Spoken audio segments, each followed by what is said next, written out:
Hello বন্ধুরা, সব ধানের বীজ ভাঙা হচ্ছে। মাঠের এখন জোর কদমে কাজ চালু হয়ে গেছে। সব জমিতে লাঙল দেওয়া হয়ে গেছে। এখন তো লাঙল নয়, সব ট্রাক্টর। আগে গরুর গাড়ি দিয়ে লাঙল দেওয়া হতো, মোষের গাড়ি দিয়ে হতো, বেশিরভাগ সময় মোষের গাড়ি দিয়েই হতো। এখন সব ওগুলো উঠে গেছে, এখন সব ট্রাক্টরেই, সব শর্টকাট এসে গেছে। সব বীজ ভাঙা হচ্ছে, সব রোয়া হবে। কিছু কিছু জমিতে ওই দূরে সব রোয়া হয়ে গেছে, কিছু কিছু জমি এখনও চলছে। আজকে বানাবো সাবুর পোলাও। ঘিটা গরম করে নিয়েছি, কাজু আর কিশমিশটা এবার ভেজে নেব।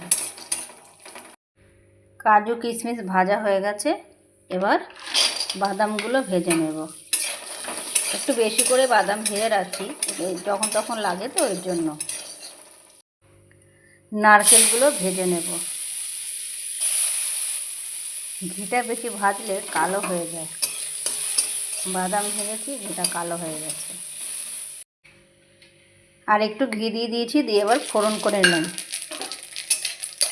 তেজপাতা, গোটা জিরে আর গরম মশলা দিয়ে তো গ্রেট করা আদা দিয়ে দিলাম।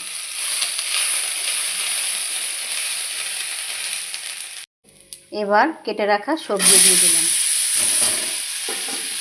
সবজিগুলোর মধ্যে ছিল বিনস, গাজর, ফুলকপি, আলু। এই সবজিগুলো ভালো করে ভেজে নেব। সন্দক লবণ দিয়ে সবজিটা ভালো করে ভেজে নিয়েছি। এবার ভেজে রাখা কাজু, কিশমিশ, নারকেল আর চিনেবাদামগুলো খোলা ছাড়িয়ে নিয়েছি, বাদামটা দিয়ে দিলাম। এবার আরেকটু নাড়িয়ে নেব। এবার ভিজিয়ে রাখা বড় দানার সাবুগুলো দিয়ে দিলাম।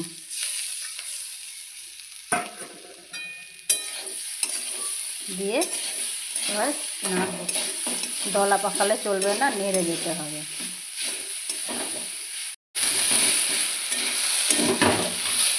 চিনি দিয়ে দিয়েছি, যতটা আপনাদের লাগবে আপনাদের পরিমাণ মতন দেবেন। আমি খুব একটা চিনি দিইনি, তবে এটা একটু মিষ্টি মিষ্টি হয়। আর সামান্য একটু গোলমরিচের গুঁড়ো, শুধুমাত্র একটু হালকা ঝালের জন্য, আর কিছু না। হয়ে গেছে আমার সাবুর পোলাও।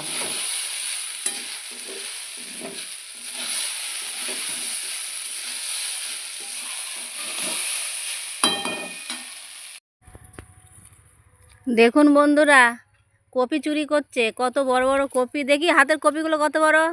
এত বড় বড় কপিগুলো চুরি করছে। মালিক লাগিয়ে দিয়ে গেছে, হনুমানে খেয়ে নিয়েছে, আর বাকিটা এখন উনি চুরি করছে। ভাবা যায়? আর কপির সাইজ কি, প্রচুর বড় বড় কপি।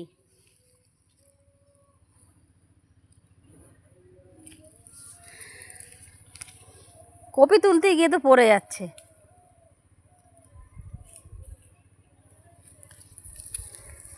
সব গাছগুলো এত টাকার গাছ লাগিয়েছে, মালিক একটাও খেতে পারেনি।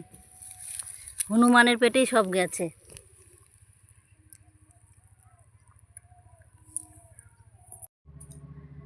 আজকে বৃহস্পতিবার, মাকে পরিষ্কার করে মায়ের কাপড়টা পাল্টে দিয়েছি।